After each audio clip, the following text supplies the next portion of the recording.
여러분 오늘도 새벽에 한두 번은 잠에서 깨서 화장실 다녀오셨죠?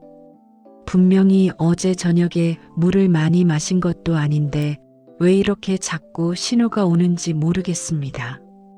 그렇게 자다 깨다 반복하다 보면 아침에 눈을 떴을 때 개운하기는커녕 몸이 물에 젖은 솜처럼 천근만근 무겁기만 합니다. 거울을 보면 속상합니다.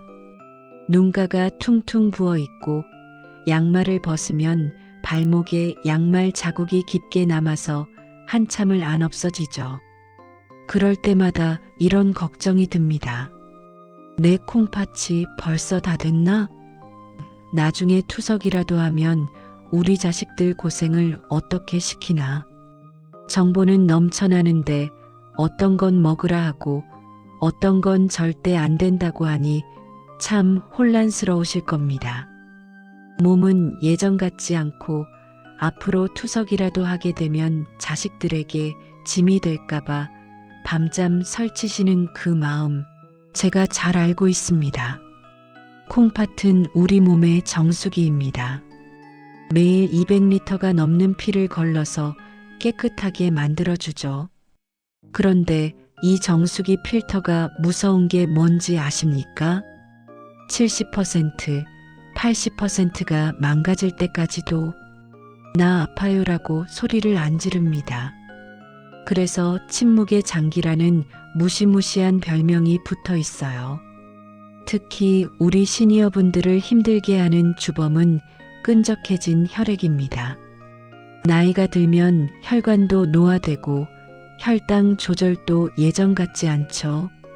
우리가 무심코 먹는 흰 설탕, 믹스커피 속의 당분은 혈액을 설탕물처럼 끈적하게 만듭니다. 그 끈적한 피가 콩팥의 미세한 혈관인 사구체를 지나간다고 생각해 보세요. 필터가 금방 막히고 터져버리지 않겠습니까?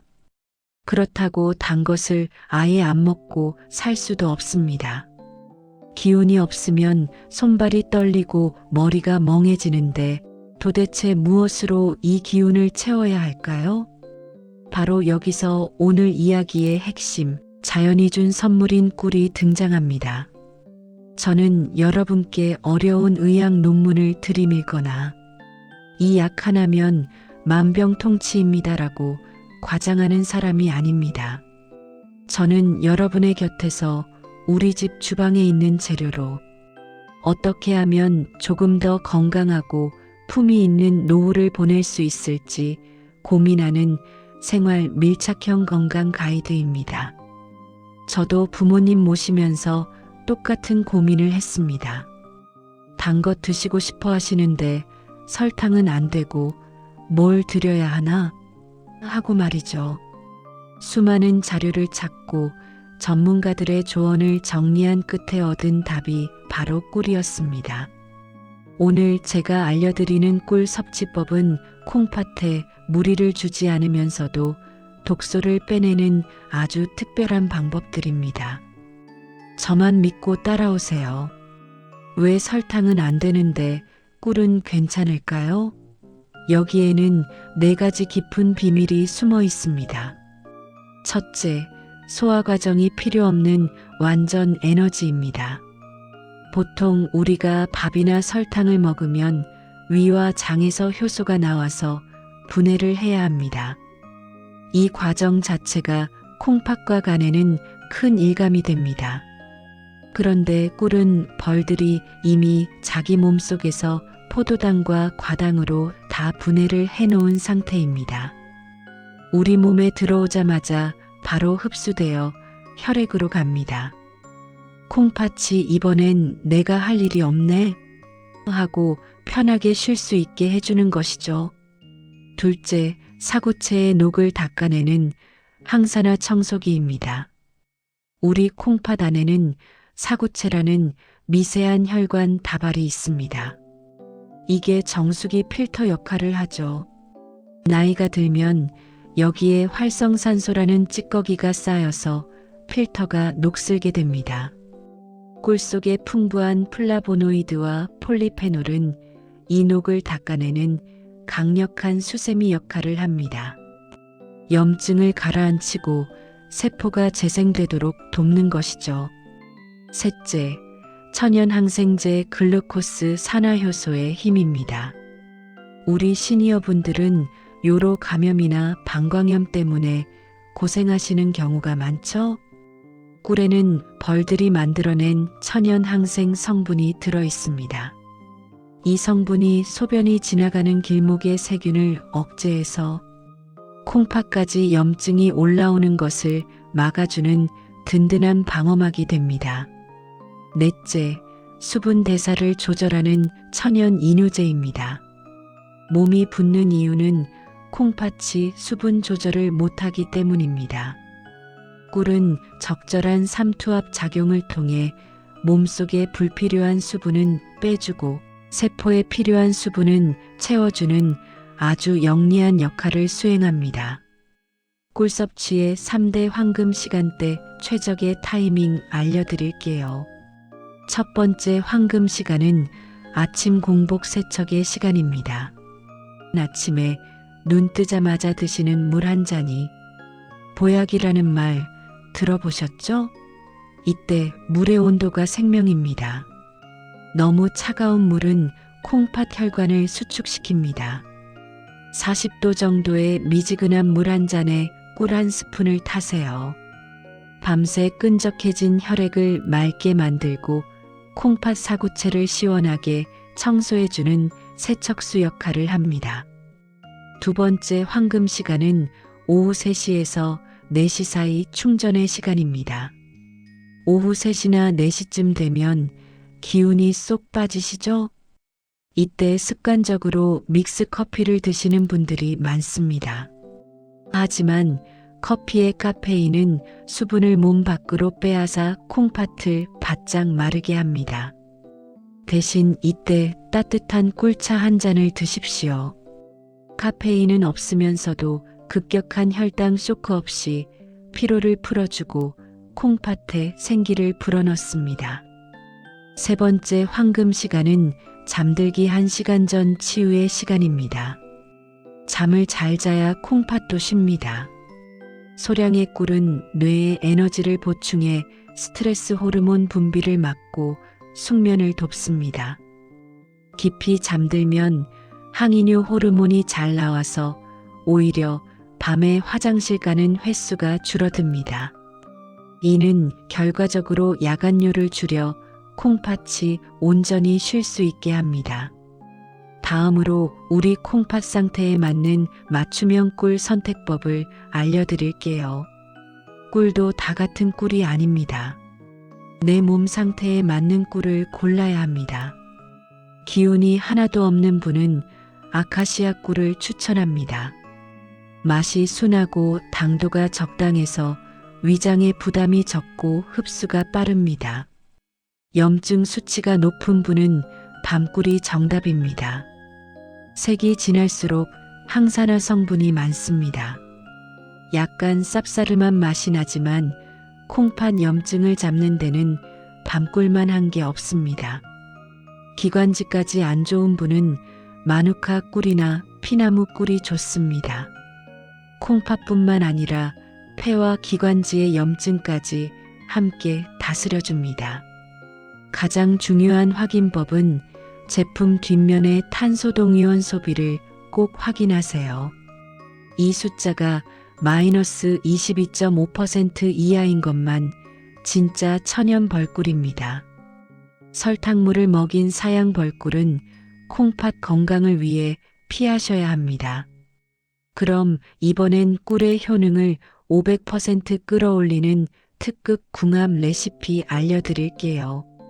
그냥 꿀물만 드셔도 좋지만 여기에 이 재료들을 더하면 콩팥은 더 좋아합니다. 첫째, 꿀과 레몬 혹은 식초입니다. 우리 콩팥에 돌이 생기는 결석 환자가 정말 많습니다. 레몬의 구연산 성분은 소변을 알칼리성으로 바꿔 결석 예방 및 배출을 돕습니다. 미지근한 꿀물에 레몬 몇 방울 혹은 사과식초 한 스푼을 섞어 드시면 콩팥의 돌들이 씻겨 내려갑니다. 둘째, 꿀과 계피가루입니다. 따뜻한 성질의 계피가 콩팥으로 가는 혈류량을 늘려줍니다. 손발이 차거나 아랫배가 냉한 분들에게는 이 조합이 최고의 보약입니다. 계피가루를 반 티스푼 정도만 톡톡 뿌려 드세요. 셋째, 꿀과 무즙입니다. 콩팥은 폐 건강과도 연결되어 있습니다. 물을 채 썰어 꿀에 재워두었다가 그 즙을 드셔보세요. 기침을 가라앉히는 것은 물론 콩팥의 독소를 소변으로 배출하는 능력이 놀랍게 향상됩니다. 넷째, 꿀과 생강입니다. 생강의 진저롤 성분은 콩팥 혈관의 염증을 억제합니다. 몸이 자주 붓고 염증 때문에 고생하신다면 따뜻한 생강 꿀차가 답입니다. 마지막으로 시니어가 꼭 알아야 할 꿀보관 및 섭취 상식 알려드릴게요. 첫째, 금속 숟가락은 피하세요. 꿀 속의 풍부한 효소는 금속과 닿으면 산화되어 성질이 변할 수 있습니다. 가급적 나무 숟가락이나 플라스틱 혹은 도자기 숟가락을 사용하시는 것이 좋습니다. 둘째, 꿀의 결정 현상을 겁내지 마세요. 겨울철에 꿀이 하얗게 굳으면 이거 설탕 덩어리 아냐? 하고 버리는 분들이 계십니다. 이건 꿀 속의 포도당이 온도가 낮아져서 굳는 자연스러운 현상입니다. 진짜 꿀이라는 증거이기도 하니 안심하고 드세요. 50도 정도의 따뜻한 물에 중탕하면 다시 맑아집니다. 셋째, 냉장 보관하지 마세요. 꿀은 실온에서 보관하는 것이 가장 좋습니다. 냉장고에 넣으면 결정화가 더 빨리 일어나고 향이 날아갑니다. 직사광선이 없는 서늘한 찬장에 두시면 됩니다. 잠깐만요, 제일 중요한 부분입니다. 꿀 섭취 절대 금기 대상이 남아 있습니다. 만성신부전 4기 이상 투석 환자분들은 콩팥 기능이 거의 멈춰서 꿀 속에 칼륨을 배출하지 못합니다. 칼륨이 쌓이면 심장에 무리가 가서 부정맥이 올 수 있으니 이런 분들은 반드시 주치의와 상의해야 합니다. 중증 당뇨 환자분들은 혈당 조절이 전혀 안 되는 상태에서 꿀을 많이 드시는 것은 위험합니다. 당뇨가 있으시다면 하루 반 스푼 정도로 시작해서 몸의 반응을 보셔야 합니다. 팔팔 끓는 물 60도 이상의 열은 꿀의 효소를 파괴합니다. 반드시 40도 정도의 미지근한 물을 사용하세요. 오늘 내용이 참 많았죠? 하지만 딱 하나만 기억하세요. 오늘 당장 우리 집 꿀통 뒷면을 확인하자. 지금 바로 주방으로 가셔서 꿀통을 꺼내보세요. 탄소 동위원 소비가 얼마인지, 유통기한은 넉넉한지 확인해 보는 겁니다. 그리고 내일 아침 커피 대신 따뜻한 꿀물 한 잔을 자신에게 선물해 보세요. 돈 안 들이고 내 몸을 아끼는 가장 쉬운 방법입니다. 만약 집에 꿀이 없다면 나를 위한 선물이라 생각하고 좋은 천연 벌꿀 한 병 장만해 보세요. 여러분의 건강을 위해 이 정도 투자는 당연한 권리입니다. 만약 아무것도 하지 않고 이대로 방치하면 어떻게 될까요? 콩팥은 한번 망가지면 되돌리기가 정말 어렵습니다. 어느 날 갑자기 병원에서 다음 주부터 투석 시작합시다라는 말을 듣게 될지도 모릅니다. 그때 가서 그때 그 영상 봤을 때 꿀물이라도 좀 마실 걸 하고 후회하면 너무 늦습니다. 밤마다 쥐가 나서 잠을 설치고 기운이 없어 집 밖에도 못 나가는 우울한 노후를 보내고 싶으신 분은 아무도 없으실 겁니다. 하지만 오늘부터 꿀물 한 잔의 기적을 시작하신다면 이야기는 달라집니다. 한 달 뒤를 상상해 보세요. 아침에 눈을 떴을 때 몸이 깃털처럼 가벼워집니다. 얼굴 붓기가 싹 빠져서 친구들 만날 때도 자신감이 생기죠.